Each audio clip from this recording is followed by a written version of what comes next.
Rojbaş temaşevanın heja. Ez Murad bin Muslim hund kanala Kurska Presvişeniye dane. Abone bin ulayka dayne.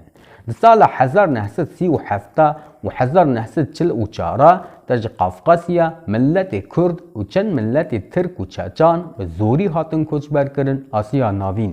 دولت سوویت ظلم کمازن مشان سروی ملتی. من معرفه که بچا و خواب او ظلم دیتی من دید. 1944 ساله نه نویابری بود. همش کافکاز را کرن توپ کرن گوتن اوندکن هر نه سری نیازیه. وقتا زکون قانونا واهیا.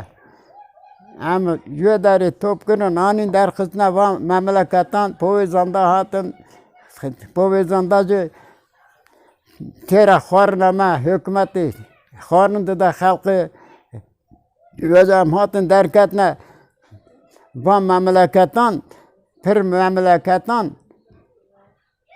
خلق پر بر بو هناك قزاقستانية هناك أوزبكستانية هناك كاتنا قرغستانية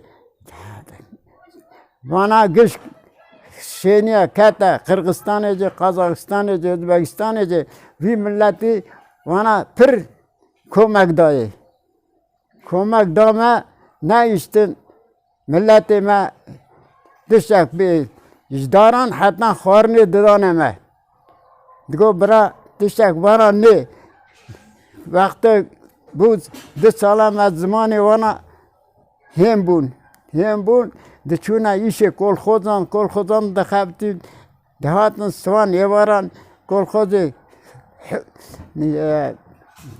اف ددامه yardım ددامه دگو برا ملت برچی نمینه حکومت دیسانستان Anıkamcır hatına Kazakistan'ı 5 salı burada acil Kazakistan'ı mı? Vera kolxozedacı xavitim, safxozandacı xavitim, hamdari xavitim, çand salın 6 salı pırdına az Kazakistan'ı meclisteki xaramış Kazakistan'ı ne diye ne cebistiye. Piştî koçberiye gelek Kurd ji birçî bûnê ji ser mê û ji nexweşiya mirin. Çend sal şenda milletê Kurd zman hin bû û dest pê kirin kar û xebar. Jiyan hêdî baş bû.